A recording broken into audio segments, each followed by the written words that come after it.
mo ikaw, wala ka nang ambag dito sa bahay. Nanghihingi ka pa ng pera. Para saan mo na naman gagamitin, Roy?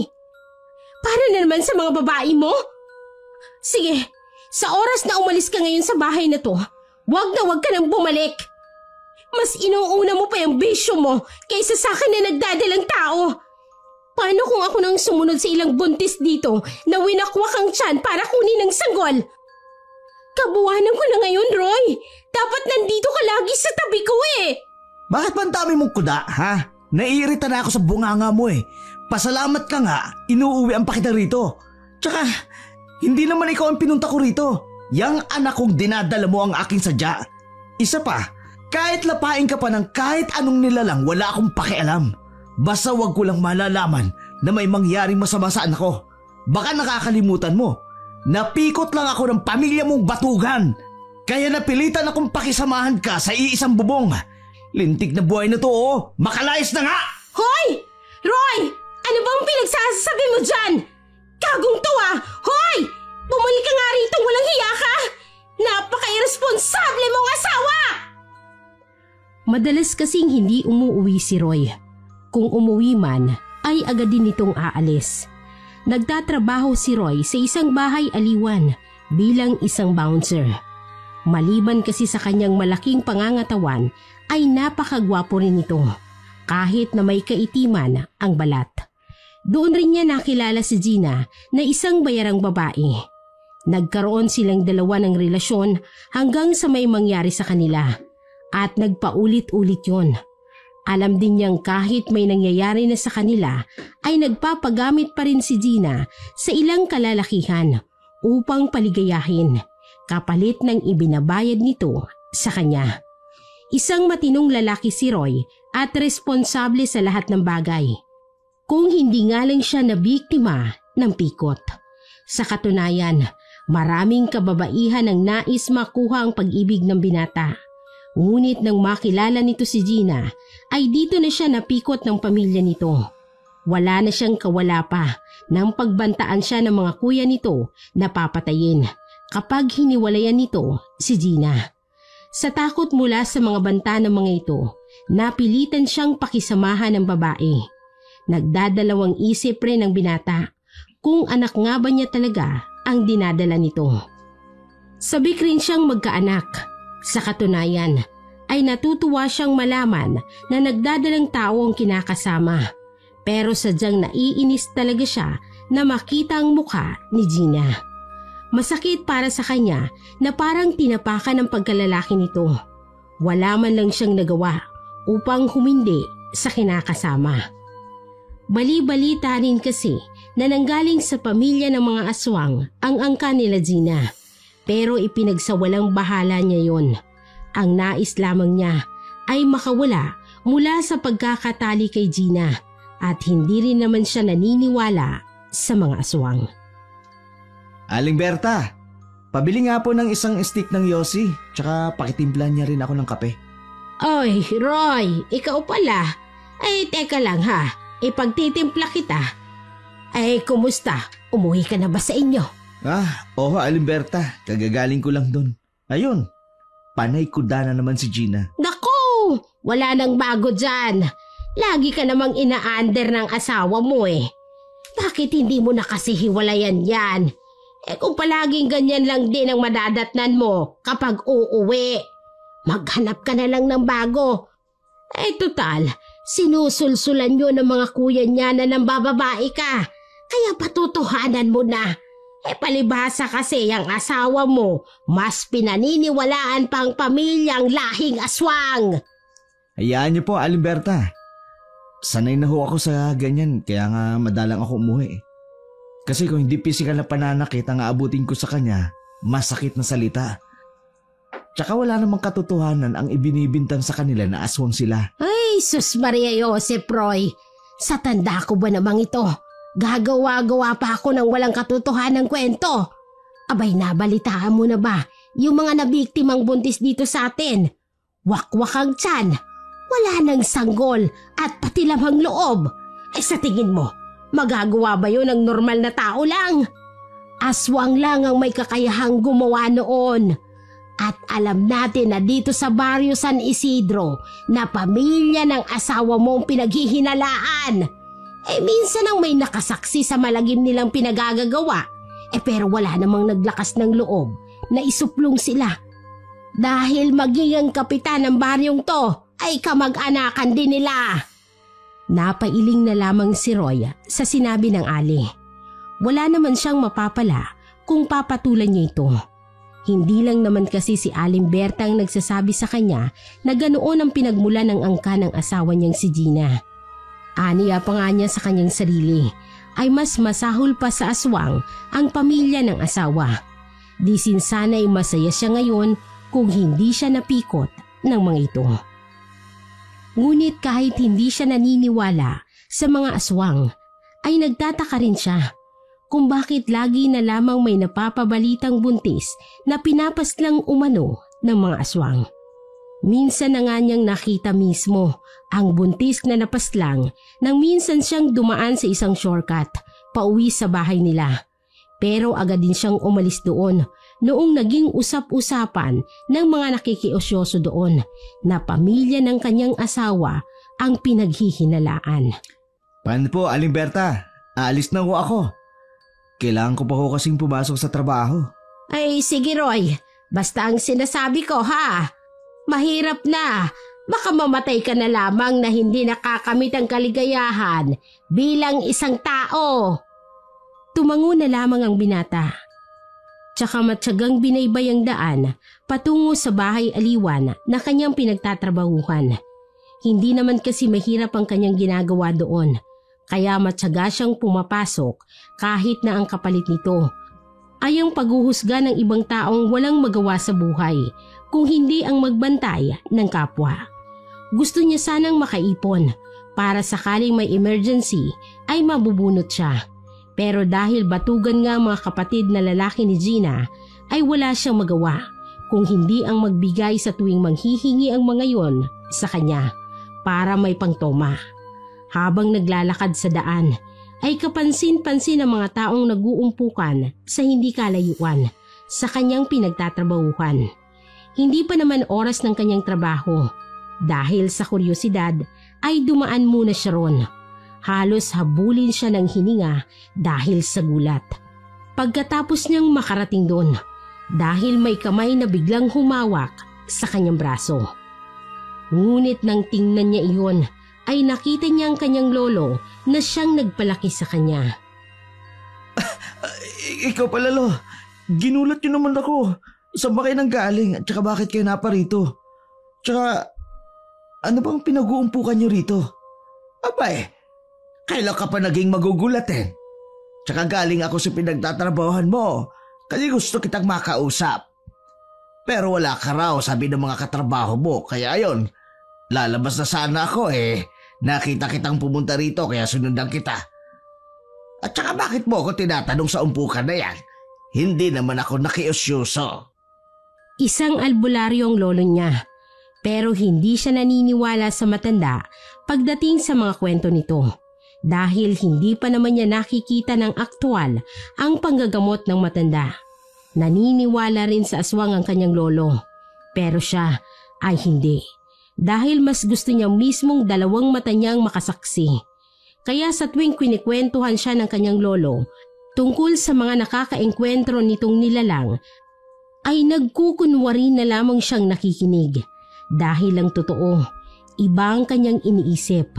Hanggang sa nagbinata si Roy at nakapagtrabaho sa bahay aliwan, ay hindi pa siya nakakakita ng mga aswang, kaya lalong hindi niya ito mapaniwalaan.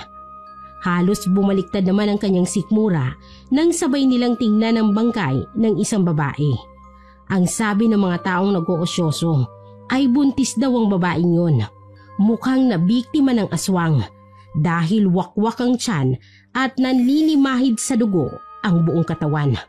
Wala na ang lamang loob at luwa na rin ang dalawang mata. Sa tingin niya ay nakaramdam ito ng sobrang takot at matinding paghihirap bago pinaslang. Grabe naman ang sinapit niya, Nulo. Sino kaya walang pusong gumawa sa kanya? Nakakaawa naman. Ay kaya nga kita gusto makausap. Dahil nagsisimula ng gambalain ang baryo natin, ilang bangkay na ang mga kababaihang buntis ang walang awang pinaslang. Pagbabayarin ko ang mga aswang na yan. Wala na silang ginawa kundi magbigay ng trauma sa mga tao rito. Kaya nga kita gusto makausap. Dahil sana magpapatulong ako sa iyo. Hindi ko na kaya pang lumabang mag-isa. Dahil mahina na ang tuhod ko at mahirapan na akong matalo sila. Roy, apo, matanda na ako at nais kong matutunan mo ang lahat ng kaalaman na kung meron ako. Isa pa rin, naiisip ko, hindi ko alam kung anong dahilan kung bakit sila namiminsala sa baryo. Pero kailangan na merong magtanggol sa mga tao. Alam mo naman po, Lo, dati pa, hindi naman talaga ako naniniwala sa mga aswang. Tsaka wala akong balak na maging kagaya niyo, Lo. Wala akong alam sa mga ganyang bagay. Sapat na po sa akin na ngayong may trabaho ako at pakonti-konti may naiipon ako. Diyos king bata, are. Ano pat naging lolo mo ko? Kung hindi naman pala kita tutulungang matuto sa ganito. Tandaan mo, nananalaytay sa dugo mo ang pagiging albularyo at tagasupil ng mga aswang, apo. Madali lang naman itong matutunan. Basta ba't buo ang iyong loob. Di sinsanay kung buhay lang ang iyong ina. Siya ngayon ang pumalit sa pwesto ko. Sige na, ako'y aalis na at masakit na ito mga tuhod ko. Ay, nalinti ka na. Nirarayo mo pa yata ako, ha? Basta isipin mo ang sinabi ko, ha? Isipin mo, ha? Ano? Sige, Olo. Pag-iisipan ko po. Pero hindi ko po maipapangako. Darating na lamang po ako sa bahay ninyo. Oras na nagpasya na ako. Mag-iingat po kayo, Lo. Tsaka, uminom na ba kayo ng gamot? Lo, sige na, oras na eh. Mamaya magsisimula na ako magtrabaho. Nang tumalikod ng kanyang lolo upang umuwi, ay agad na ring iniwan ni Roy ang lugar. Saka muling naglakad papunta sa trabaho. Bata pa lang ay lagi niya nang tinatanggihan ang alok ng kanyang lolo na maging isang albularyo. Siya lang kasing nag-iisang apo ng matanda, kaya kinukulit siya nito. Bagamat may pagtataka sa sarili kung sino bang may kagagawa ng pamamaslang sa mga buntis, ay ipinagkibit balikat na lamang niya yon. Ilang sandali pa ay wala na rin sa sariling naalala niya agad ang kinakasamang si Gina dahil nagdadalang tao rin ito at malapit na ang kabuwanan. Pilit man niyang iwinawaksi sa kanyang isipan ang lahat ng alalahanin ay hindi niya magawa dahil sa nakikita niyang mga buntis na laging pinapaslang ng pinaniniwalaang aswang. Sa kanyang malalim na pag-iisip habang naglalakad ay hindi sinasadyang may nabangga siyang isang tao. Nang tingnan niya kung sino ito ay nakilala niya na ang kuya pala ni Gina na siyang nakabangga sa kanya. Matalim ang ipinupukol na tingin nito sa kanya. Pasensya na po, kuya. May iniisip lang ho ako kaya hindi kita napansin kaagad. Kwinelyuhan siya nito at saka pinagmumura. Kaya halos lahat ng tao sa tapat ng bahay aliwan ay nakatingin sa kanila. Wala na nga siyang nagawa kung hindi tanggapin ang masasakit na salita nito. Lalo pat parang wala siyang silbi sa paningin ng kuya ng kanyang asawa. Yumuko na lamang ito at muling humingi ng dispensa. Ayaw niya kasi ng gulo. Pagkaraan at matapos siyang kwelyuhan ay humingi ito ng pera pero wala siyang naibigay dahil naubos na ito sa kahihingi nila at hindi pa raw araw ng kanyang sahod. Mag-asawang sampal at suntok sa sikmura ang idinapo nito sa kanya na siya namang ikinasadlak nito sa lupa habang patuloy na pinagtitinginan ng mga tao. Maya-maya pa, habang sinisipa siya ng batugang lalaki, ay may biglang dumating na babae na siyang umawat sa kanila. Hoy! Yan na ba? Tama na yan! Tigilan mo na si Roy! Tutal wala naman siyang ginagawa sa iyong masama, ah! Kung hindi tatawag talaga ako ng barangay tanod. Agad namang ibinaling ng kuya ni Gina ang atensyon sa babaeng nagsalita mula sa likuran nito. Biglang parang naging maamong tupa ito dahil sa pag-iba ng ekspresyon ng muka. Ang kaninang galit na aura nito ay napalitan ng malapad na pagkakangiti. Lumapit ito sa dalagang si Faye para sana hawakan ng kamay, pero hindi pumayag ang babae. Marahan itong lumapit kay Roy para tulungan siyang makatayo. Hindi na rin nagtaka si Roy sa eksenang nasaksihan. Dati pa man din ay may gusto na ang kuya ni Gina kay Faye, pero si Roy naman ang gusto ng babae. Hindi niya lang lubos maisip kung bakit parang takot ang bayaw niya kay Faye. Basagulero at walang kinakatakutan ng bayaw niya. Pero pagdating kay Faye ay para itong yuyukod na para bang Panginoon ang tingin niya rito. Ayos ka lang ba, Roy? Halika, tutulungan na kitang tumayo. Pagpasensyahan mo na yung si Rigor. Ganyan talaga yan. Ayos lang ako. Huwag mo na akong tulungan. Salamat na lang. Pagtanggi ng binata, sa alok nitong tulungan siyang makatayo. Pero nilamon niya ang mga sinabi niya na ayos lang siya nang hindi niya pala kayang tumayo na mag-isa. Sobrang sakit ng mga pinsalang natamo niya mula sa pambubugbog ng kanyang Kuya Rigor dahil lang sa wala itong maiabot na pera. Kaya kahit ayawan niya man ang kamay na inilalahad ng babae sa kanya para makatayo, ay wala na siyang nagawa dahil sobrang sakit talaga ng katawan niya. Napansin na lamang niya na mula sa sulok ng kanyang mga mata ang sobrang napakatalim na titig ni Rigor sa kanya bago ito umalis. Isa din kasi sa rason kung bakit ayaw niyang mapalapit kay Faye dahil sa matagal niya nang alam na gusto ito ni Rigor. Pero ewan niya ba sa babae dahil ipinipilit nitong sarili sa kanya kahit na kinakasama niya na si Gina at ilang linggo na lang ay may anak na sila. Ay, sabi ko na nga be, hindi mo pa kaya. Ang mabuti pa, magpahinga ka na muna ngayong araw. Ako nang bahalang kumausap kay Madam Bridget. Dahil kaibigan ko naman yun. Ipahinga mo muna yung katawan mo. Alam ko masakit yan dahil sa pambubugbog ng hinayupak na Rigor na yun. Ay, basta gulero talaga yung gagong yun Ikaw kasi, ayaw mong patulan. Mas malaki ka naman doon. Ayos lang ba sa'yo na ikaw ang magpaalam kay Madam para sa akin? Salamat Hindi ko rin kasi talaga kaya magtrabaho ngayon. Pero bukas ayos na ako nito. Tsaka di naman ako pumapatol sa katulad niya. Ayoko namang pag-initan ako ng mga yun. Alam mo naman ang pamilya ni Gina. Kapag may kalaban ng isa, kalaban niya rin ang lahat ng pamilya niya. Isa pa, ayoko rin ng gulo. Bakit kasi hindi mo pahiwalayan yung si Gina? Kung ganyan din lang na paniwalang paniwala siya sa pamilya niya, mas mainam pang makipaghiwalay ka na lang sa kanya. Paano ba naman kasi? Mas nauna pa nga ako nagparamdam sa'yo na gusto kita. Pero siya pa rin ang pinili mo. Ikinulong mo lang tuloy ang sarili mo sa impyernong pamilya na yon. Pasensya na, Fea. Alam mo naman si Lolo Dags lang talaga ang pamilya ko. Ayoko namang umabot pa sa puntong madamay pa siya sa panggugulo sa akin ng pamilya ni Gina. Kaya mas pinili kong manatili na lang sa piling niya kahit labag sa puso ko. Kung ganun, tumakas ka. Tutulungan kita. Hanggang kailan ka ba magpapakamartir sa pagtrato nila sa'yo ng ganyan?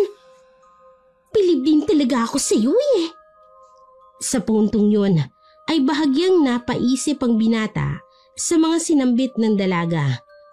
Maaaring tama ito at pwede naman din siyang tumakas sa poder ng asawa. Ang inaalala lamang niya ay baka kung mapano pa ito at ang dinadala nitong sanggol sa sinapupunan. Nung hapon ding yun ay lumiban muna siya sa trabaho. Sabi kasi sa kanya ni Faye ay isasama siya nito sa bahay niya para makapagpahinga. Hindi naman siya makatanggi dahil kung kay Lolo Dag siya uuwi ay mahihirapan siya. Dahil maliban sa masakit talaga ang katawan niya, ay malayo pa ang bahay nito at wala rin siyang perang pamasahe papunta roon. Agad namang sumilay ang ngiti sa labi ng babae at hindi yun nakaligtas mula sa kanyang paningin. Nagtataka na lamang siya kung bakit ganoon ang kilos ng babae, pero ipinagsawalang bahala lamang niya yon at sumama dito. Nang makarating sa bahay nito, ay nagulat pa siya nang magpaalam ang babae na may kukunin lang daw ito at pagbalik niya ay may dala na itong gamot. Hanggang sa naupo na ito sa kanyang harapan at isa-isang ginamot ng babae ang kanyang mga sugat. Ika pa niya sa kanyang sarili ay napakaswerte naman raw ng mapapangasawa ng babae dahil sa nakita niya rito na pagiging maalalahanin bilang asawa na siyang pinapangarap niya. Hindi niya namalaya na nakangiti na pala siya habang nakatulala sa mukha ng babae. Maganda si Fe, maputi, balingkinita ng katawan at nakikita niya rito ang taglay nitong kabaitan. Bumalik na lamang sa kanyang ulirat nang kalabitin siya nito sa kanyang balikat at sinabing tapos na umano ito sa panggagamot sa mga pasa niya. Hoy! Bakit nakatulala ka dyan? Tinatanong kita kung gusto mo bang kumain muna at ipaghahanda kita. Pasensya ka na ha. Salamat na lang pero busog pa ako eh. Tsaka nagkape na ako kanina kay Alimberta. Basta, kakain ka sa ayaw at sa gusto mo. Sino ba naman ang lokong mabubusog sa kape lang? Bisita kita, kaya ituturing kitang panauhin. Maghintay ka na lamang dito at ako nang bahalang mag-alaga sa iyo. Salamat. Napakabuti mo, Fe. Isang matamis na ngiti at pagtango na lamang ang iniwan ni Fe sa kanya. Tsaka ito tumalikod para ipaghanda siya ng makakain. Kung sana'y hindi siya napikot ng pamilya ni Gina, baka si Fe pa ang kanyang nakatuluyan. Ilang sandali pa nga'y bumalik na si Fe. Dala-dala ang pagkain at ibinigay ito sa kanya. Kumain ka na muna, Roy. Tsaka mo na lang ipagpatuloy ang pagpapahinga mo kapag may laman na yung sikmura mo. Salamat talaga, Fe. Ngayon lang ako nakaranas ng ganito. Nakakaya. Teka, wala ka bang kasama dito? Nasaan nga pala ang mga magulang mo? Mamaya ko niyan sasagutin yung mga katanungan mo. Uunahin ko muna itong pagkain. Baka lumamig pa. Wala na ngang nagawa ang binata kung hindi ang sumubo ng pagkain na nakahain sa kanyang harapan. Pangiti-ngiti pa siya habang inunguya. Dahil sa tagal nilang pagsasama ni Gina ay hindi niya naranasan yon. Hindi rin nagtagal at nakatapos na itong kumain. Kaya iniligpit na ni Fe ang mga pinagkainan nito. Pagkabalik ng babae ay umupo ito sa sofa sa harap niya. Tsaka nagsimulang magkwento tungkol sa buhay nito. Saad ng babae ay solo na lamang siyang namumuhay. Tulad ng iba ay pinaslang din umano nang pinaniniwala ang aswang ang mga magulang niya at ang isa niyang kapatid. Matagal na panahon din daw ang ikinalugmok nito bago nakabangon. Pagkatapos na sinagot ng babae ang mga katanungan niya ay nagtataka siya kung bakit yun lang ang kwento nito. Napakaikli lang ng mga sagot nito pero hindi na muli siyang nag-usisa pa. Ika niya sa sarili niya, sapat na ang mga nalaman niya sa babae. At nakikita naman niya kung gaano ito kabait sa kanya. Sige, magpahinga ka na, Roy. Matulog ka muna rito sa kwarto. Doon muna ako sa labas para makapagpahinga ka ng maayos. Sige. Salamat ah. Wala yun. Alam mo namang malakas ka sa akin eh. Ikaw lang eh. Mahina ako sa'yo. Napangiti na lamang si Roy sa tinura ng babae. Agad naman siyang nakatulog nang masiguradong nakalabas na ang babae ng kwarto. Mahimbing na siyang natutulog nang magising dahil sa narinig niyang kaluskos sa dingding, banda sa kusina. Hindi naman kasi kalakihan ng bahay ng dalaga, kaya dinig ang ingay kahit saang parte ng bahay naroroon. Marahan siyang napabangon at paika-ikang naglakad patungo sa direksyon ng kaluskos. Nang makarating sa kusina, ay maingat siyang naglakad papalapit sa pinto nito. Marahan ang bawat kilos niya para hindi makalikha ng ingay. Nakakita siya ng walis tingting sa gilid ng lababo na may mahabang kahoy na hawakan. Kinuha niya ang kahoy at iniwan ang walis tingting. Si Raulo ka, magdanakaw ka ha. Kapag pumasok ka dito, hindi ka sasantuin ng pamalo ko. Bukol talaga yung ulo mo. Sige, pasok lang. Ang lakas ng loob mo ah. Matagal muna siyang nagmatsyag sa likod ng pintuan at habang patagal ng patagal ay unti-unting palakas ng palakas rin ang pagkalabog nito sa labas ng pinto. Dala ng kuryosidad ay hindi niya na magawang pigilin ang sarili, kaya naman nagsalita na siya. May tao ba dyan? Sinong nandyan?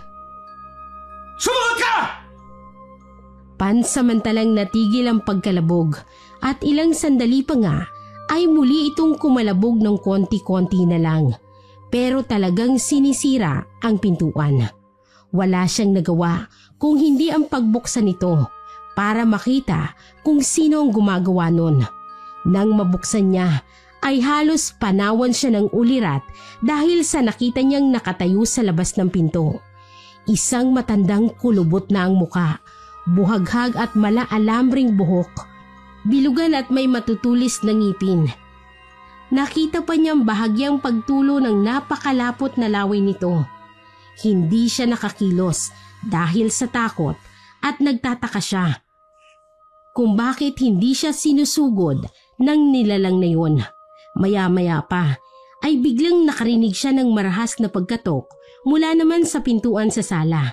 Sa nangangatog na tuhod ay nilingon niya yun at pilit na pinakalma ang sarili.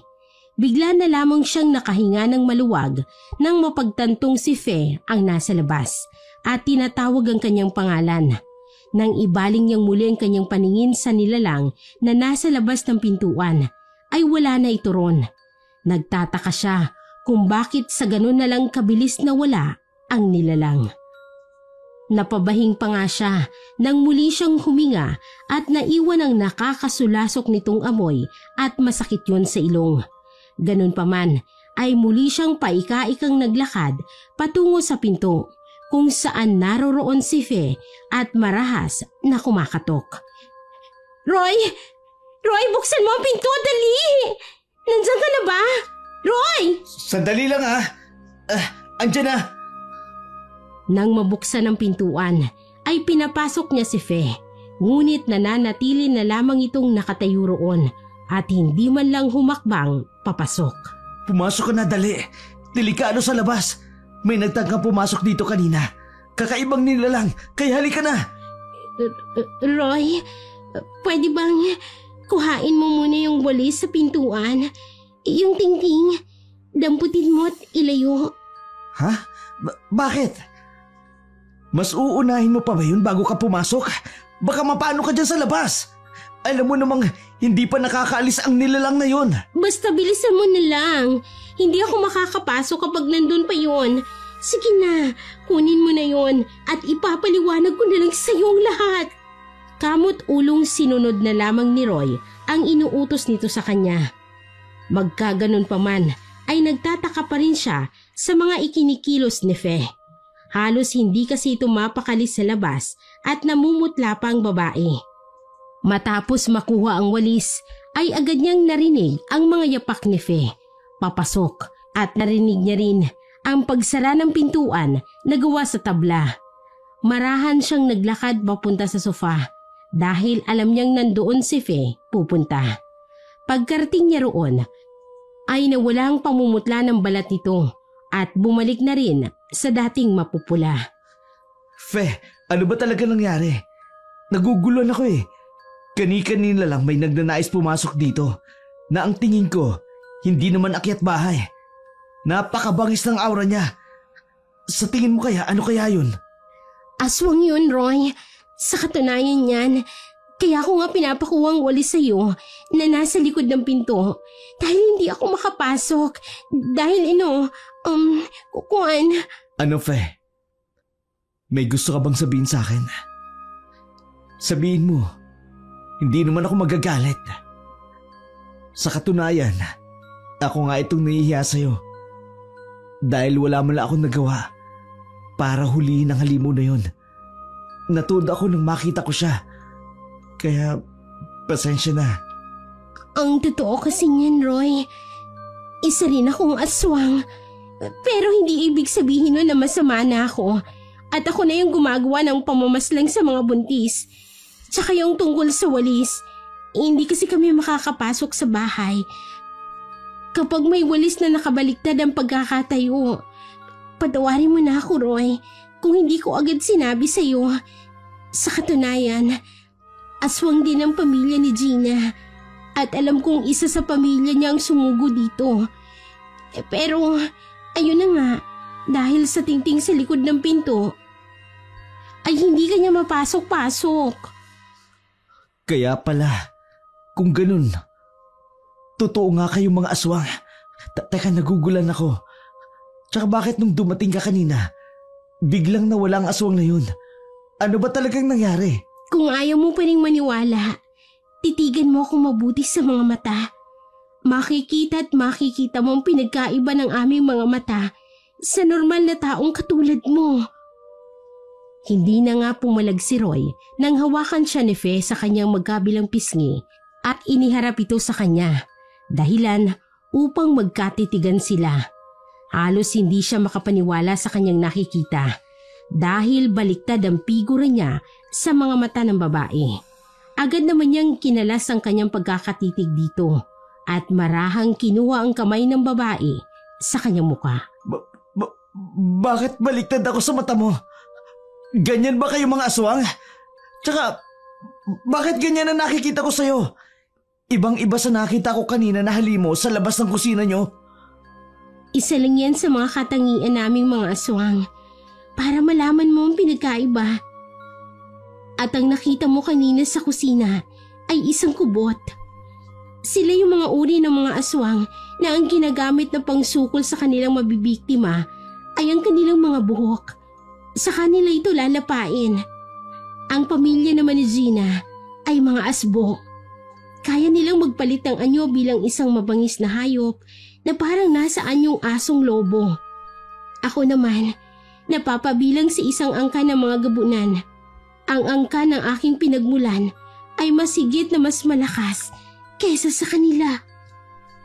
Halos matulala si Roy sa mga nalaman mula kay Faye. Sinabi naman ng babae sa kanya ang lahat. Aniya pa ay huwag itong matakot dahil hindi naman siya masama tulad ng ibang aswang na namiminsala sa kanilang baryo. Dagdag pa niya, may baryo talaga sila at isang probinsya kung saan nakatira ang iba't ibang uri ng mga aswang na nanggagaling pa sa ilang angkan. Payapa umano sa kanilang pamumuhay sa pamumuno ng kanyang lolo. Halos normal na tao rin sila kung maituturing at nakikisalamuha rin sila sa mga tao sa bayan tuwing may kailangan sila sa mga ito. Hindi raw kasi hahayaan ng kanyang lolo na makatikim ng karne ng tao ang kanyang pinamumunuan noon. Mas pinili nitong mangaso at mag-alaga ng mga hayop tulad ng manok, baboy, baboy ramo at ang iba pa niyang kailangang nilalantakan sa tuwing nakakaramdam sila ng pagkaaswang.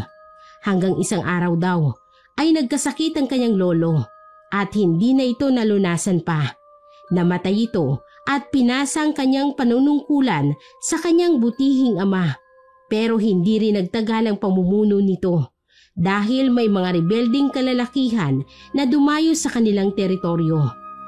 Ayon pa sa kanyang salaysay, nasa mahigit 10 daw ang bilang ng mga rebelding aswang na yun.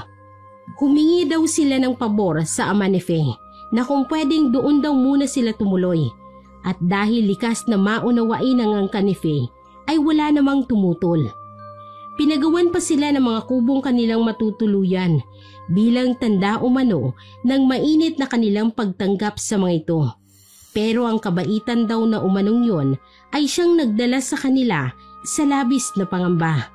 Simula kasi nang naroroon ang mga rebelde, ay isa-isang nawawalang kadalagahan sa kanilang baryo. Tapos makikita na lamang ito na nasa kagubatan na at wala ng buhay at halatang pinagsamantalahan muna bago ito pinaslang. Dahil sa walang nakakakita o nakakasaksi sa mga pangyayari, ay wala silang paghihinala sa mga rebeldeng kanilang pinatuloy hanggang sa umabot sa puntong araw-araw ng pangyayaring karahasan. At dahil doon, naalarma na sila at nagagalit lalo yung pamilya ng mga namatayan. Isang araw daw, wala ang ama ni Fe sa kanilang kubo dahil pumunta ito sa isa na namang biktima. Naiwang mag-isa si Fe sa kanilang bahay. Pero yun palang magdadala sa kanya sa kapahamakan. Dahil ilang oras lang nang makaalis ang kanyang ama ay may 4 na rebelde ang pumasok sa kanilang tahanan at parang masama ang pakay ng mga ito. Marahas siyang hinawakan ng 2 at agad na pinunit ang damit at marahas siyang pinaghahalikan. Parang hayop raw ang tingin sa kanya ng mga yun habang ginagawa ang karahasan sa kanya. Wala na siyang nagawa dahil sa hindi niya ito makakayanan kung siya'y isang tao lamang, kaya ginamit niya ang kanyang pagkaaswang. Nagulat na lamang daw ang mga ito nang isa-isa niyang dinakma ang liig ng mga ito. Hanggang sa nagawa pang ang sumigaw ng isa na siya namang nakaagaw ng pansin sa kanilang buong baryo. Nang madatnan siya ng mga kabaryo niya ay nakita ang kanyang sinapit. Agad ding umigting ang kanilang galit. At sa pangunguna raw ng pamilya ng mga namatayan ay marahas ang ginawa nilang hakbang at walang awang pinagsasakmal ang mga armadong rebelde na hindi naman nagawang manlaban pa. Pero may isang rebelding matapang na nagawa nitong pagbabarili ng lahat nang lumapit sa kanya. Nang mapadako raw ang tingin nito kay Fe, ay binaril siya nito kaya napapikit na lamang siya. Nang imulat niya ang kanyang mga mata, ay nakita niya ang kanyang ama na sumalo ng mga balang para sa kanya. Halos magsisisigaw siya sa hinagpis at galit nang makita niya ang kanyang amang unti-unting bumabagsak ang katawan. Balak pa sana niyang ipaghiganti ito, pero huli na. Dahil nakita na lamang niya na ang rebelding yon ay naghihingalo na habang nilalantakan ng mga kauri nila. Inalalayan pa raw niya ang ulo ng ama bago ito tuluyang malagutan ng hininga at sinabihan siyang ipagpatuloy daw niya ang nasimulan. Huwag isa puso ang galit at paghihiganti. Pero nang mamatay ang kanyang ama dahil sa insidenteng yon, marami ang nag-alsabalutan at nagkanya-kanya sila ng pamumuhay. Marami ang lumisan sa baryo dahil sa babae siya ay ayaw raw ng mga ito sa kanyang pamumuno. Meron pa naman daw natira na iilang pamilya sa kanilang baryo at dahil wala na ngang namumuno ay nabalitaan na lamang niya ang ilang kauri nila na nambibiktima ng mga tao. Humagulgol si Fe habang ikinikwento ang kanilang nakaraan. Naawa naman si Roy sa kalagayan ng dalaga. Ganun naman ang sitwasyon nila nang maabutan sila ni Gina, kaya halos pumutok ang ugat nito sa galit. Roy! Walang hiya ka!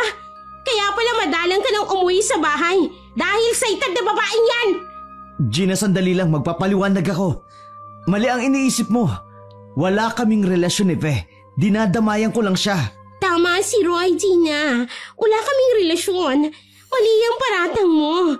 May pinag-uusapan lang kaming mahalagang bagay. Sinungaling ka, Fe.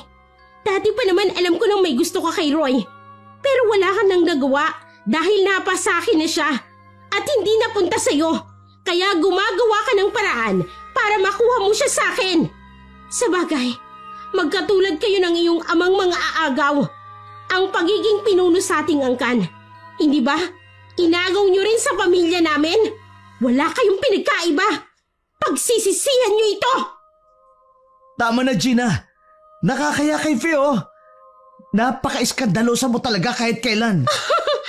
Ako mahihiya? Bakit? Sino bang may ginagawang milagro? Sabihin mo, Roy, sino itong nagtaksil? Kung hindi ko pa kayo nahuli sa akto, hindi ko pa sana malalaman na matagal mo na pala akong niloloko. Walang hiya ka! Pagbabayarin ko kayo, itaga mo yan sa wato! Mawalang galang na, Gina, ha? Pero sumusobra ka na. Bakit nadamay ang ama ko? Ano ang gusto mong palabasin, ha? Kahit kailan hindi nang agaw ng pamumuno ang ama ko.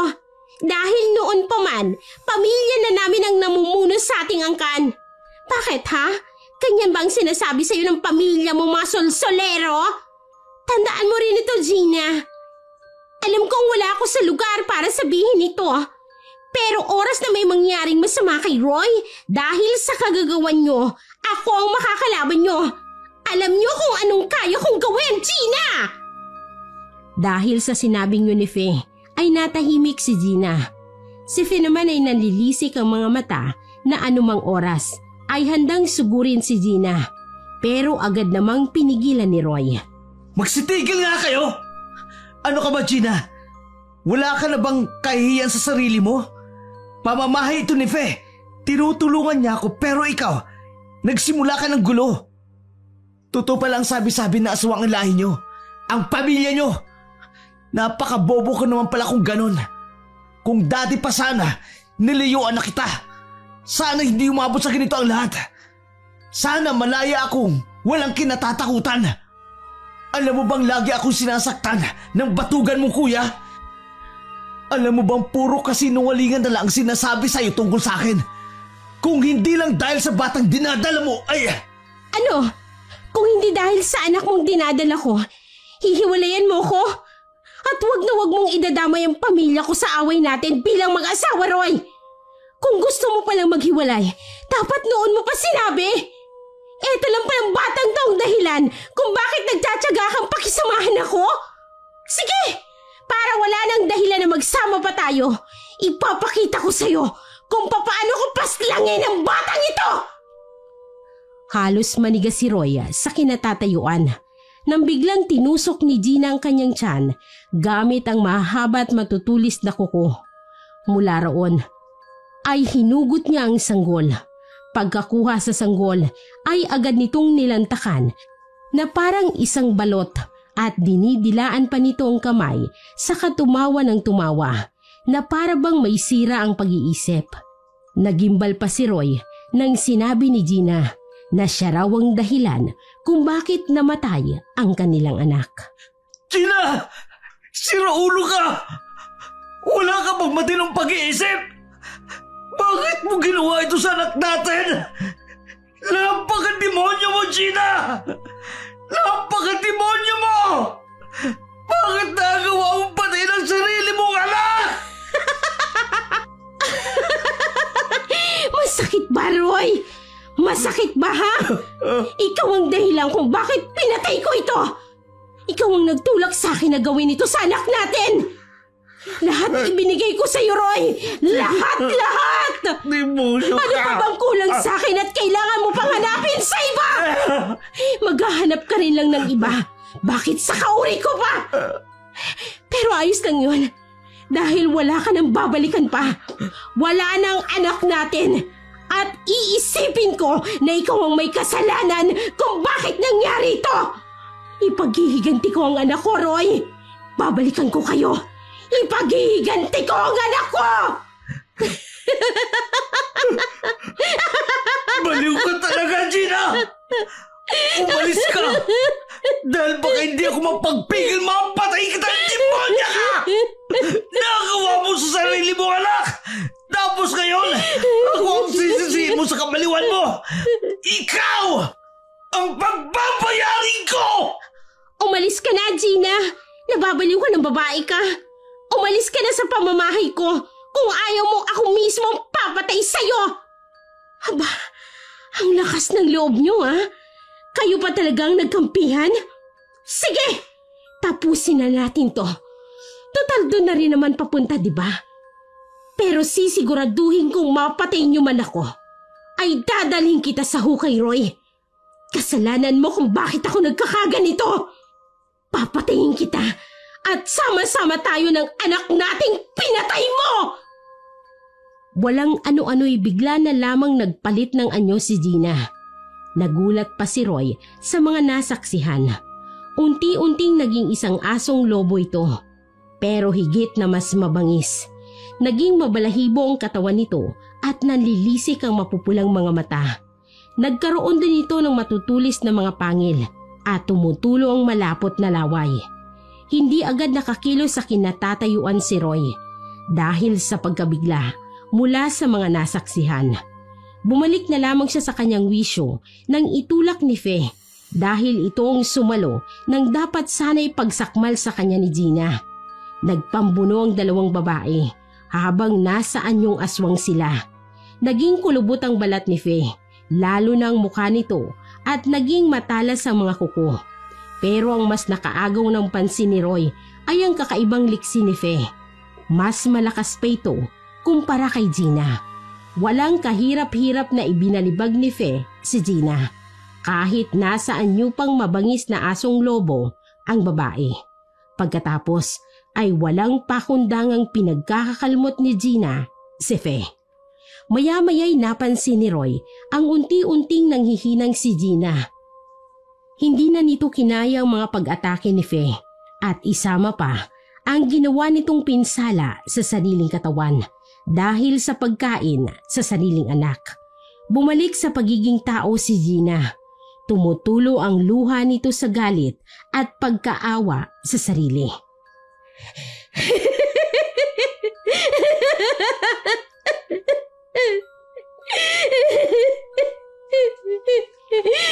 Mamamatay man ako ngayon, pero tandaan nyo, hindi titigil ang pamilya ko hanggang hindi nila ako naipaghihiganti.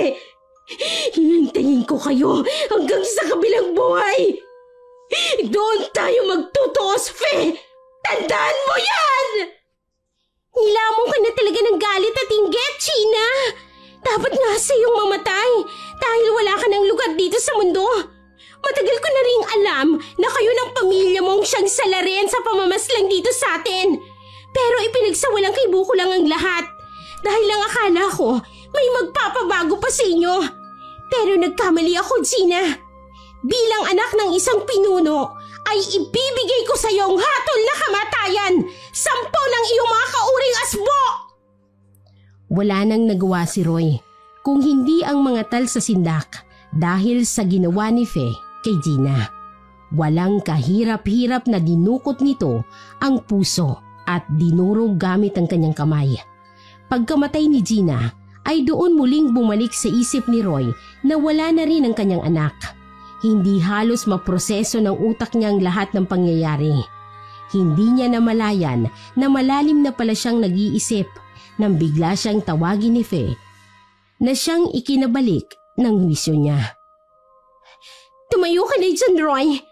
Ngayong nakita mo na ang buong pagkatao ko, bibigyan kita ng desisyong mamili. Kung mananatili ka bang nasa tabi ko o lalayuan mo na ako. Hindi ko kailanman kinusto ang lahat ng ito, Roy. Buong buhay ko'y nais kong maging katulad niyong mamuhay ng normal. Matagal na panahon ko nang iniwasang gamitin ang pagkaaswang. Pero wala eh. Kung ganitong malalagay ka sa panganib, mas mainam na ako na lang ang sasalo.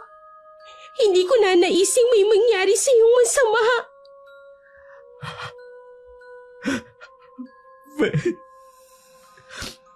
Maaari ba ka?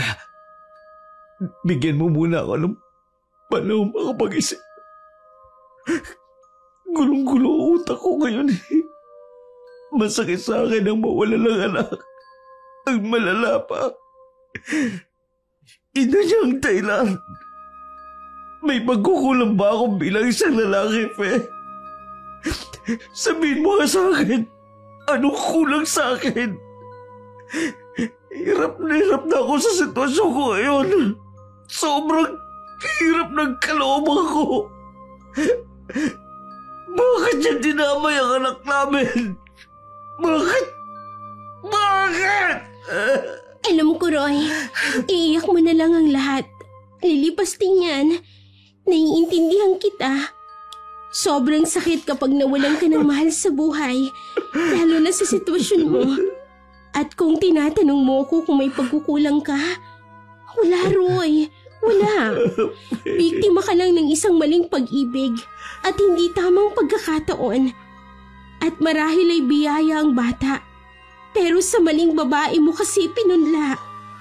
Basta ang may papayo ko lang sa iyo, mag-iingat ka mula ngayon. Alam kong alam na ng pamilya ni Gina ang nangyari sa kanya. Kahit malayo ay masusundan at masusundan nila ang amoy ng kalahi nila. Ano gagawin ko ngayon? Nagugulala ako sa mga nangyayari. Bakit pa sa akin pinaranas ang lahat ng ito? Ikaw at ikaw lang ang makaliligtas sa sarili mo, Roy. Pero kung hahayaan mo kung samahan ka sa laban mo, handa akong tulungan ka. Tumayo ka na dyan. Hayaan mo kung tulungan kang hanapin ang sarili mo. Mas kaya ko pang tiisin ang sakit na pambubugbog ng kapatid ni Gina. Ang hindi ko lang matiis, yung mawalan ako ng anak. Sobrang sakit sa akin eh. Parang tinutusok ang puso ko. Habang napapahagulgol, ay hindi rin maiwasang magtanim ng galit sa pamilya ni Gina na siyang dahilan ng lahat.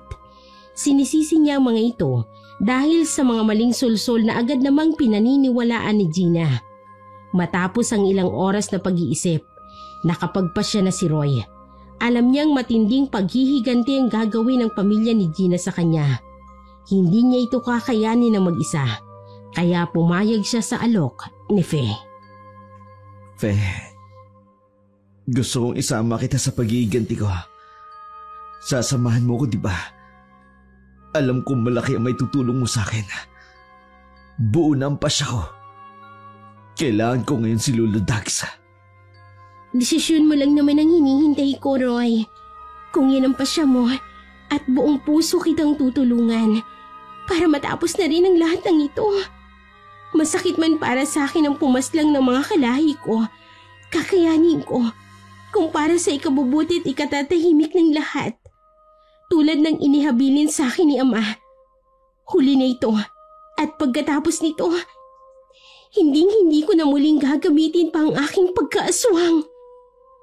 Agad namang pinaghanda ni Roy si Fe ng gabi ring yun ay nagtungo sila sa bahay ng kanyang Lolo Dags. Wala sa kanyang anyo ang pagkatakot sa mga aswang na maaari nilang makasagupa dahil ang tanging nasa isip na lamang niya ay ang maipaghiganti ang kanyang anak na hindi man lang nasilayan ang ganda ng mundo. Habang binabaybay ang daan, sakay ng tricycle ay may humarang sa kanila. Hindi naman sila nagulat pang dalawa dahil inaasahan na nila yon. Alam rin kasi nilang hindi magtatagal ay malalaman at malalaman ng pamilya ni Gina ang nangyari. Samantalang ang driver naman ng tricycle ay halos pagpawisan ng malamig dahil sa nakita. Tinambangan kasi sila ng taong aswang na nasa anyong asong lobo at alam nila yon ay kasapi sa angkan ni Gina. Manong, ipagpatuloy mo na lang ho ang pagmamaneho. Ako na ho ang bahala sa mga salot na yan. Mauna ka na, Roy. Susunod na lamang ako. Kailangan ko rin makapagpapawis muna. Naninigas na ang mga buto ko. Sasagot pa sana si Roy nang bigla na lamang pinaharurot ng mabilis ng driver ang tricycle na siyang minamaneho nito. Pagkababa ni Fe. Halos pagewang-gewang pa nga ang sasakyan dahil sa nanginginig na kamay ng driver habang pinapatakbo ang tricycle. Manong dahan-dahan lang ho. Tsaka huwag kayong mag-alala. Hindi nila tayo masusundan. Hindi hahayaan ni Fe na mapahamak tayo. Nakumbinsi naman niya ang driver at dahan-dahan ang pinatakbo ang tricycle nito. Hindi nga nagtagal ay nakarating sila sa bahay ng kanyang lolo. Nagpasalamat siya sa driver bago bumaba, pero nahahalata niyang hindi pa rin kumikilos ang driver para muling paandarin ang tricycle. Manong, may problema ho ba? bakit nananatili pa kayo dyan? Nandito lang ako. Pwede pa kayong bumalik. Pero nagulat na lamang siya sa ikinilos nito. Agad na bumaba ang driver ng tricycle at kumapit sa braso niya. Saka nakiusap na kung maaaring doon muna magpalipas ng gabi sa kanila dahil natatakot na siyang bumalik. Baka raw tambangan uli siya ng mga nilalang sa daan. Nagpigil naman ang tawa si Roy nang makitang naiihina ang lalaki sa salawal nito dahil sa takot. Manong, sige ho, walang problema. Malaki-laki naman po ang bahay ni Lulu Dags. At saka, ayos lang naman nung manatili muna kayo rito. Huwag kayong matakot. Ligtas po kayo rito. Ang mabuti pa, pumasok na tayo sa loob. Tinanong pa siya ng driver kung hindi raw ba nila babalikan ang babae. Umiling na lamang siya sa sinabi ng lalaki. Hindi naman kasi siya nangangamba na matatalo si Fe ng mga ganong nilalang lamang dahil sapat ang kanyang nakita na kaya nitong ipagtanggol ang sarili. Habang papalapit sa bahay ng lolo, nagtataka siya nang maulanigang may kinakausap ang matanda sa loob ng bahay. At ayon sa narinig niyang boses ay babae ang kausap nito. Agad siyang nagmamadaling kumatok at halos magulat pa siya nang si Feng nagbukas ng pinto. Samantalang nagpaiwan ito kanina sa daan noong tinambangan sila. Oh, Fe? Taka, paano nandito ka? Kanina lang di ba nagpaiwan ka sa daan? Ang bilis mo naman yata. Sabi ko naman sa iyo, di ba? Magpapapawis lang ako. Pero ayun lang, hindi man lang ako pinagpawisan. Tsaka Roy, nakalimutan mo atang aswang rin ako. Higit na mas mabilis pa ako kumpara sa tricycle na sinakyan mo. Napakamot na lamang siya ng ulo sa mga itinura ni Fe sa kanya.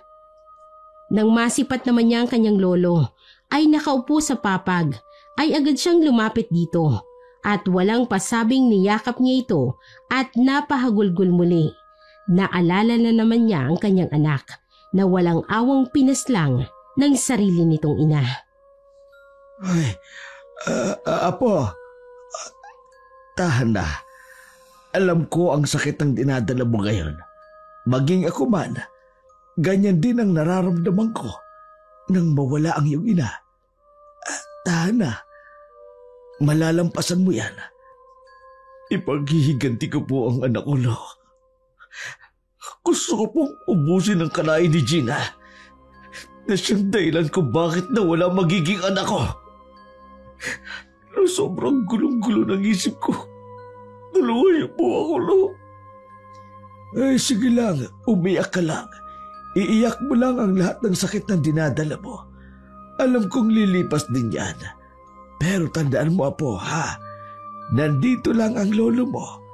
Hindi kita iiwan kahit anumang laban. Kakampi mo ko sa lahat ng bagay, Apo. Pero sa ngayon, kailangan mong magpakatatag. Paano natin maipaghihiganti ang anak mo kung nagkakaganyan ka?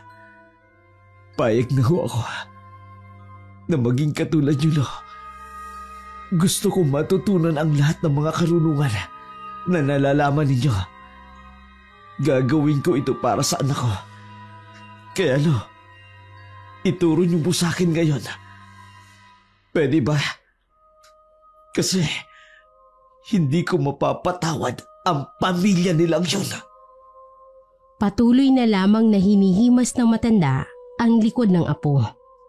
Nababasa na rin ng luha ni Roy ang damit ng kanyang lolo. Maging sina Fe at ang driver ay umiiyak na rin ng palihim dahil sa awa kay Roy. Napapaisip pa siya kung ganoon ba talaga siya kasamang tao at sa kanya ipinapasan ang pagsubok na yon. Dinamayan nila ito at hindi tumigil sa pagpapalakas ng loob nito hanggang sa mahimasmasan. Apo, sigurado ka ba sa desisyon mo? Sigurado na ako, Lo. Gagawin ko ito. Hindi lang para sa anak ko, kundi para na rin sa inyo. Alam kong madadamay kayo at ang ilang pang mga tao na malalapit sa akin. Isa lang ang dapat sisihin sa latang ito. Yun ay ang pamilya ni Gina. Sila ang ugat ng lahat kung bakit humantong tayo sa ganito. Huminahon ka na lang, Roy. Hindi madadaan sa galit at puot ang lahat. Gamitin mo ang isip at ang puso mo. Alam kong kaya mo yan dahil napakabuti mong tao. Nandito lang kami ni Lolo Dags na aalalay sa'yo. Roy, apo, tama si Fe. Kailangan huwag tayong padalos-dalos. Mahirap na. Baka tayo pa ang maisa nila. Kung magpapadalos-dalos tayo. At kung dahas din ang gagamitin natin, isa pa, hindi madalian ang pagtuturo ko sa iyo ng lahat ng nalalaman ko. Kailangan ng mahabang panahon para maging bihasa ka sa paggamit nito. Marami ka pang kailangang malampasan na mga pagsubok. Kapag nagawa mo yon, doon lang tayo magiging handa para harapin ang kalaban. Handa na po ako sa lahat ng pagsubok. Kung ano man ang sinasabi niyo, Lo. Hindi ho ako susuko hanggat hindi ko nakakamit ang hustisya para sa anak ko. Alam ko naman po na hindi niyo ko pababayaan. Sa sinabing yun ni Roy ay parehong napangiti si Fe at ang lolo niya. Kinabukasan nga noon ay nagsimula na silang magsanay bilang susunod sa yapak ng matanda bilang isang albularyo. Ilang linggo din ang inilaan nila para rito. Para makabisado lamang niya ang mga orasyon, ang dasal at ilang pampapalakas ng kanyang katawan. Nang tuluyin niya nang maipasa ang lahat ng pagsubok, ay doon niya na sinabi sa kanyang abuelo at kay Fe na handa na nga siya. Ang hindi niya alam ay hinihintay lamang ni Fe na maging handa siya sa labanan. Habang naghihintay si Fe, nakikipagkita naman siya sa kapwa niya aswang na naniniwala pa rin sa kanya bilang pinuno. Pinagtipon-tipon niya at pinaghanda ang mga aswang na nasa panig niya para sa isang labanan. Inutos din niya na magmanman sa pamilya ni Gina at ang iba pang kaanib nito. Hanggang isang gabi ay naipaabot sa kanyang balita na palaging nambibiktima ng tao ang angka ni Gina. Nalaman rin nila kung saan nagkukuta ang mga ito. Sa likod ng isang abandonadong maliit na pagamutan ang pugad ng mga ito. Handa ka na ba para ipaghiganti ang anak mo, Roy?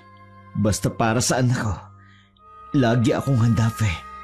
Ipaghihiganti ko siya, maging buhay ko man ang kapalit. Magbabayad ang lahat ng pasimuno ng latang ito. Hindi ko hayaang maging masaya sila. Samantalang ako, nagluluksa dahil sa pagkawala ng anak ko. Alam mo, Roy, napakaswerte ng anak mo. Dahil may ama siyang handang suungin ng lahat para lamang sa kanya. Yun nga lang, maaga siyang pinaslang nang walang kwenta niyang ina. Ngayon, handa ka na ba? Mamaya ay oras na ng paghihiganti mo. Aalalay lamang ako sa iyo. Pagtutulungan nating lupigin ang mga demonyong yon. Marami na silang atraso sa akin. Magkasama tayong lumaban para sa katahimikan ng lahat, Roy. Ikaw ang bahala sa pamilya ni Gina. At ako naman ang bahala sa iba pang kaanib nila. Alam kong kayang-kaya mo ng mga iyon. Tumango na lamang siya bilang tugon at agad na inihanda ang sarili. Ang dala-dala niyang sandata ay 2 dekalibre na baril na naitabi ni Fe mula sa mga rebelding kanilang kinupkup noon. Ibinabad ng lolo ni Roy ang katas ng puno ng sinukuan na hinaluan ng katas ng kalamansi ang mga bala ng baril na gagamitin ni Roy. Sinamahan niya pa yon ng ilang orasyon na siyang mabisang panlaban sa mga nilalang na alagad ng dilim. Hapunan ng araw na yon at plano nilang bago magtakip silim ay naroroon na sila sa abandonadong pagamutan para hindi na sila mahirapan. Nang dumating na ang takdang oras ay nagtipon-tipon na sila. Marami sila sa panig ni Fe ng mga mabubuting aswang. Pero alam ni Roy na higit sa kanilang bilang ng kanilang makakalaban. Ganun pa man, ay may tiwala sila sa kanilang mga kakayahan, lalo't kasama niya si Fe na siyang pinuno ng mga angkan ng mabubuting aswang. Ang lolo naman niya ay hindi na nila isinama dahil alam nilang mahihirapan lamang ito sa laban dahil sa katandaan. Roy, ilang sandali na lamang, susugod na tayo. Mag-iingat ka, higit na mas marami sila kaysa sa atin. May tiwala akong magtatagumpay tayo, Fe. Malapit ko na makamit ang hustisya para sa anak ko. Mag-iingat ka rin. Kayo ng mga kasama mo. Maya-maya pa nga ay naghudyat na si Fe sa mga kasama na lumusob. Nabigla pa si Roy nang makitang isa-isang nagpapalit ng anyo ang mga kasama ni Fe. Nagsaaswang na ang mga ito. Pagkatapos ay mabibilis ang kilos na nilusob ang kuta ng mga kalaban. Tumingin muna si Fe kay Roy at tumango bilang sinyales na lulusob na rin ang babae. Magsasalita pa sana si Roy pero mabilis nang tumakbo si Fe papunta sa lugar ng mga kalaban. Sumunod na rin si Roy sa kanila. Tinalasan niya ang pakiramdam pati na rin ang pandinig. Nagtatayuan ang kanyang mga balahibo. Dahil sa naririnig niya na kabi-kabila ang pag-atungal at pag-atake ng mga aswang sa isa't isa. Agad naman niyang pinaputukan ang kalabang aswang na nakikita niya sa paligid. Nakikita niya kasi na nagbabalak pang tumakas ang mga ito, kaya pinapatay na lamang niya. Ayaw niya ring may makatakas pa sa mga kalaban dahil alam niyang babalikan sila ng mga ito. Iba't ibang uri ng mga aswang ang naroroon. At halos hindi makilala ni Roy ang kanyang mga kasamahan, maliban na lamang kay Fe, dahil kakaibang itsura nito sa lahat ng aswang na naroroon. Siya lang ang bukod tanging puting aswang na gabunan na naroroon. Sa magkabilang panig ay halos walang gustong magpatalo. Nagiigting ang galit ng mga ito sa isa't isa.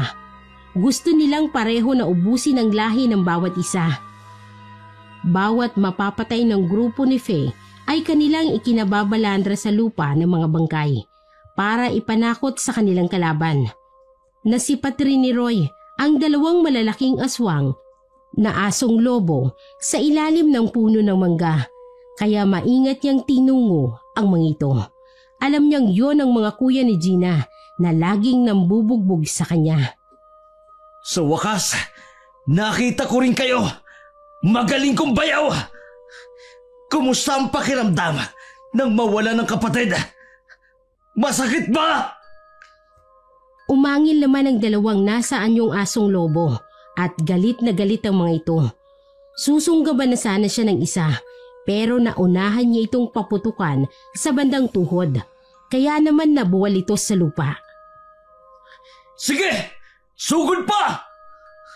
Tingnan natin ngayon ang tapang ninyo! Masyado nyo akong minaliit dati dahil hindi ako makalaban sa inyo. Ngayon, subukan nyo ako! Hindi ko kayo atrasan! Muling sumugod ang isa pa, pero agad nitong pinaputukan ng 3 beses at sapulang dibdib nito, na siya namang ikinabulagta sa lupa at unti-unting bumalik sa pagiging anyong tao. Wala na itong buhay nang bumagsak sa lupa dahil napuruhan niya ang puso nito. Nakita niya rin ang isa pang kapatid ni Gina na unti-unting nagpapalit ng anyo bilang tao at namimilipit ito sa sakit nang tamaan ng bala ang kanyang tuhod.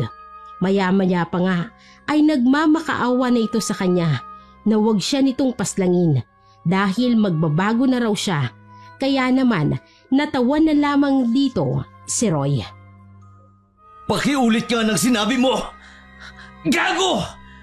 Wala akong kaaawaan sa inyo! Bakit nung binugbog niyo ako at nagmakaawa ko sa inyo, tinigilan niyo ba ako? Nakinig ba kayo sa akin? Hindi ba hindi?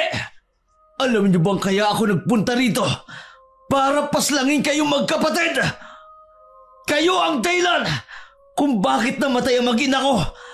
Alam mo kung bakit? Dahil sa panunulsol nyo sa kanya at paggawa nyo ng kwento sa akin na wala namang katotohanan. Mga salot kayo! mas masaol pa kayo sa demonyo! Kaya dapat sa inyo, mamatay! Wala na ngang nagawa pa ang kapatid ni Gina nang tinadtad dito ng bala ni Roy. Agad itong nasawi. Si Roy naman ay napasalampak na lamang sa lupa at humahagulgol ng iyak. Fe, nagawa ko na! Nagawa ko na ipagigantangan ako! Napatay ko ang mga salaril! Nabigyan ko na rin ang hustisya ng anak ko! Masaya ako't nagtagumpay ka na sa paghihiganti mo. Ikinagulat naman ni Roy ang biglang pagsasalita ni Fe sa kanyang likuran. Sasagot pa sana siya, pero natigilan na lamang habang nanlalaki ang mga mata. Napaatungal si Fe nang biglang may aswang na nasa anyong lobo ang umatake sa kanyang likod. Baon na baon ang matutulis nitong ngipin sa balikat ni Fe. Biglang nataranta si Roy at hindi malaman ang gagawin. Barilin mo! Bilis! Oo, sandali lang. Hindi magawang kalabitin ni Roy ang gatilyo ng baril niya dahil isang putok niya lang ay pwedeng si Fe ang tamaan. Nakita naman ni Fe ang itsura ni Roy na hindi makapagpasya, kaya kahit nahihirapan ay pinilit niyang labanan ang aswang. Umikot siya para iharap kay Roy ang kalaban. Ngayon na, Roy! Barilin mo siya! Oo na! Ngayon, nakuha ko na! Naubos naman ang bala ng baril ni Roy sa pag-aasinta sa aswang na yon. Bumitaw itong duguan at laylay ang dila nang bumagsak sa lupa. Kakalmutin pa sana ng aswang ang hita ni Fe. Pero kaagad naman itong tinapakan ng babae sa liig. Diniinan niya pa ito hanggang sa lumagutok ang buto nito at naging dahilan ng pagkamatay nito ng tuluyan. Sabay silang napabuga ng hangin matapos mapatay ang kalabang aswang. Ayos ka lang ba? Duguan ka. Malalim ang sugat mo sa balikat. Ayos lang ako. Malayo ito sa bituka. Tara na, puntahan na natin ang iba. Hindi pa nauubos sa mga kalaban. Tulungan natin ang iba. Oo, pero wala na akong bala. Huwag kang umasa sa armas. Hindi ba't nagsanay ka sa pakikipaglaban? Oo nga pala. Pero hindi pa ako lumalaban ng totoo. Ngayon pa lang. Yun nga. Dito mo gawin ang mga natutunan mo. Ano na? Naduduwag ka na? Kung hindi mo kaya, doon ka na lang sa sulok. Magtago ka at hintayin na lang kaming matapos sa pag-ubos sa kanilang lahat. Hindi Ako naduduwag. Nakapatay na nga ako ng ilang aswang. Tapos ngayon pa ba ako maduduwag? Nasaan ba mga aswang na yan? Kumanda sila sa kamao ko. Ay, teka. May dala nga pala akong buntot pagi. Munti ko nang makalimutan. Hindi na sila nag-aksaya pa ng oras. Tinulungan na nila ang mga kasama nila na puksain ang mga kalaban. Sa isang sigaw lang ni Fe ay nagsiatungal na mga kasama nito bilang tugon. Pagkatapos ay nakita ni Roy ang pagsugod ng mga aswang sa isa't isa. Natulala na lang siya at nanginginig pa ang tuhod. Nabalik ang kanyang ulirat nang may isang aswang na bumagsak sa kanyang paanan. Mabilis nitong hinawakan ang kanyang binti. Napasigaw si Roy nang bumaon sa binti niya ang matutulis na kuko ng aswang na yon. Nakaramdam siya ng galit at dali-daling hinagupit ito ng buntot pagi. Hindi niya tinigilan hanggang sa bumitiw ang aswang at nalagutan ng hininga. Pagkatapos nun ay may isang aswang na bigla na lamang yumakap sa kanya mula sa kanyang likuran.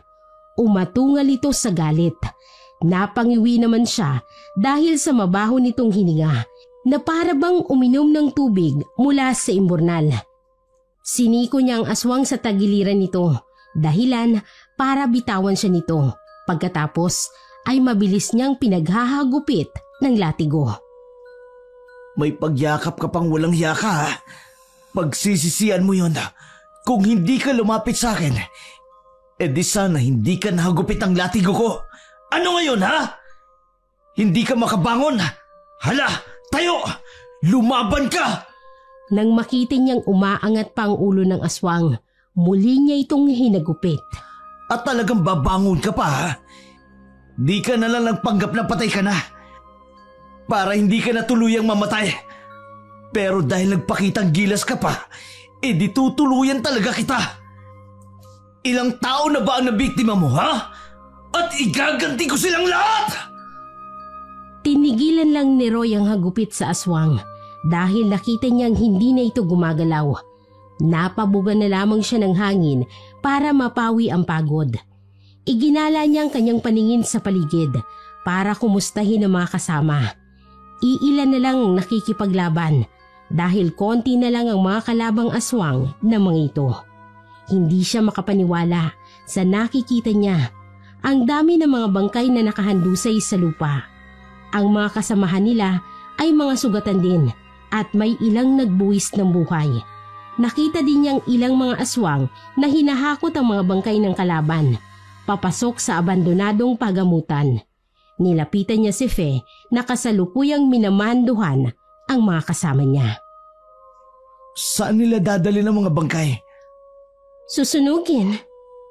Sa loob ng pagamutang yan? Oo. Kailangan niya rin namang sunugin yan para hindi na gawing kuta. Sabagay, mukhang tapos na rin ang laban. Naubos ba ang lahat ng mga kalaban ng lahi niyo? Hindi. May mga nakatakas din. Inaasahan ko na rin naman yun. Ang buhay ng mga angka namin ay hindi matatapos sa pagpapatayan. Akala ko'y matutuldo ka na ang lahat. Pero mukhang naging dahilan pa ito para magkaroon ng dahilan ng mga kalaban na manindigan sa ipinaglalaban nila. Paano yun? Di gaganta rin sila. Walang katapusang gantian ang mangyayari niyan. Ganun talaga. Ganun ang buhay. Napatingin sila sa abandonadong pagamutan. Nang maramdaman nilang umiinit na ang paligid, sumiklab na ang apoy matapos sindihan ito ng mga kasama ni Faye.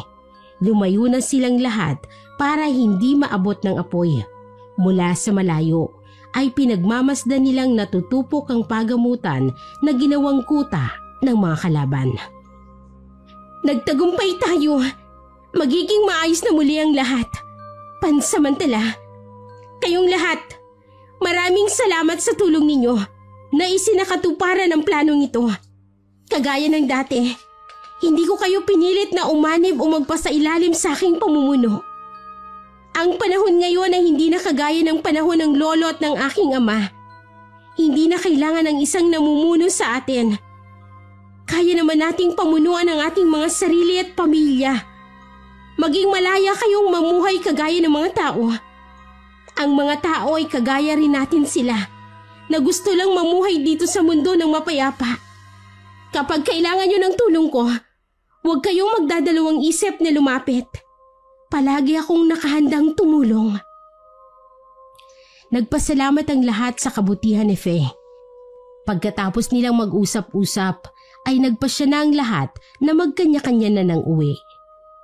Roy, salamat nga pala sa tulong mo, ha? Hindi lang ang pansarili mong gusto ang natapos. Pati na din ang sa amin. Ganun din. Hindi Ako nga dapat magpasalamat sa iyo, Fe. Lagi kang nasa tabi ko. Kahit kailan, hindi mo ko iniwan. Ikaw rin ang dahilan kung bakit ko nakamit ang hustisya para sa anak ko. Nagawa ko lang naman yun, Roy, kasi... Ano, Fe? Nagawa mo yun dahil... Mahal kita, Roy. Mahal na mahal. Ngayong wala nang hahadlang, pwede bang ako naman, Roy? Sawa na rin kasi akong maghabol sa iyo eh. Kaya ako, baka ito na ang tamang panahon para aminin ko sa iyo na mahal kita at ako naman ang piliin mo. Alam mo, Fe, simula nung dinala mo ko sa bahay mo, nasabi ko na lamang sa sarili ko na sana ikaw na lang ang babaeng makatuluyan ko. Mahal din kita, Fe. Mahal na mahal. At gusto kong magsimula tayo. Bubuo ng isang pamilya. Dahil sa katuwaan ni Faye, bigla niyang hinalikan si Roy sa labi. Hindi naman nakapagpigil pa si Roy, kaya naman gumanti rin siya ng halik. Pagkatapos ay bumalik sila sa bahay ng kanyang lolo. Pagkarating nila doon ay hindi matapos-tapos ang pagkwento ni Roy sa mga nangyari. Sinakyan naman ng lolo niya ang katuwaang yon. Ay, ngayong alam mo na ang pakiramdam na nakapatay ka ng aswang dahil nagligtas ka ng buhay na nasa katwirang ka pa. Pero hindi ko naman sinasabi sa iyo na pumatay ka ng pumatay ng aswang. Tingnan mo pa rin ang sitwasyon bago magdesisyon. Hindi lahat ng aswang ay masama. Hindi lahat ay gustong kumain ng tao. Kagaya rin natin sila, nabubuhay sa mundo, kumakain, natutulog at humihinga. Opo, Lo, pero sa ngayon po, ano pang susunod kong gagawin? Ay, magpahinga lang muna kayong dalawa. Alam kong napagod kayo ng gusto. Bukas, sasanayin na naman kitang manggamot. Isa ka ng albularyo, hindi ba? Dapat, nanggagamot ka na rin. Siguro po, pagkatapos na lang po ng Lo. Ay, huwag kang magdahilan. Alam mo bang may masamang dulot ang tumatanggi at sumasalungat sa tadhana ng pagiging albularyo? Ho? Di nga ho. Niloloko niyo lang siguro ako para mapilitan ako maggamot. Ay, tiwag kong ayaw mo. Sinasabi ko lang naman ang totoo. Sige na nga po. Matutulog na po ako na maaga para bukas. Mabigat sa loob ni Roy na pumasok sa kwarto. Pasimple namang natatawa ang matanda dahil naniniwala ang kanyang apo sa kanyang pagbibiro. Ay, matulog ka na rin, Fe. Doon ka sa kabilang kwarto. Mamaya na po, Lo. Bilog po ngayon ng buwan. Pupunta po ako sa gubat. Ay sige na. Hindi na kita uusasahin tungkol dyan. Iwanan mo na lamang na hindi nakakandado ang pinto para makapasok ka mamaya. Baka kasi tuklabin mo ang bubong para makapasok ka. Sige po, Lo. Aalis na ho muna ako. Tumango ang matanda. Pagkatapos ay nahiga na rin sa mahabang upuan sa sala para matulog. Ilang buwan ang lumipas. Ibinigay na rin ni Lolo Dags ang kanyang basbas kina Roy at Fe para maging ganap ang kanilang pagiging mag-asawa. Dahil sarili naman ng lolo niya ang lupang kinatitirikan ng bahay nito. Nagtayo si Roy ng bahay para sa kanila ni Fe. Malalim na ang gabi at nasa malalim na pag-iisip si Roy nang abalahin siya ni Fe. Ang lalim naman ng iniisip mo, hindi ko mahukay. Ano ba yan? Baka hindi ka na masaulian yan, ha? Grabe siya. Iniisip ko lang, paano pala kapag nagkaanak tayo? Isisilang ba siyang aswang? Hala, hindi Nagiging aswang lang kung isinasa ilalim sa ritual o di kaya'y pinapamanahan ng mutya. Pwede ring niyayanggaw. Gusto mo bang maging aswang? Pumili ka ng isa sa mga sinabi ko. Hoy, umayos ka Gagawin na. ko sa'yo. Umayos ka. So gwapo kong uto. Ayokong papangitin ang sarili ko, no? Ibig sabihin, pangit ako kapag nasaan yung aswang ako? Hindi nang galing sa akin yan, ha? Aba, talaga namang sinusubukan mo yata ang haba ng PC ko, ha? Halika nga rito. Kakalmutin ko yung mukha mong gwapo. Tumigil ka, ha? Kapag ako sumigaw, maistorbo si Lolo sa pagtulog. Isusumbong talaga kita. Albularyo ang lolo ko. Kalaban siya ng mga aswang. Ay, albularyo ka na rin naman, Nga lang, ilang buwan ka ng albularyo. Wala ka pang napapagiling. Tsaka, napapahiya si Lolo sa ginagawa mo. Ikaw? Imbis na gumaling ang mga pasyente mo, lalong lumalala ang sakit. Gosh. Bakit kaya? Siguro dapat manghuli ka na lang ng mga aswang. Mas magaling kang magwasiwas ng buntot pagi.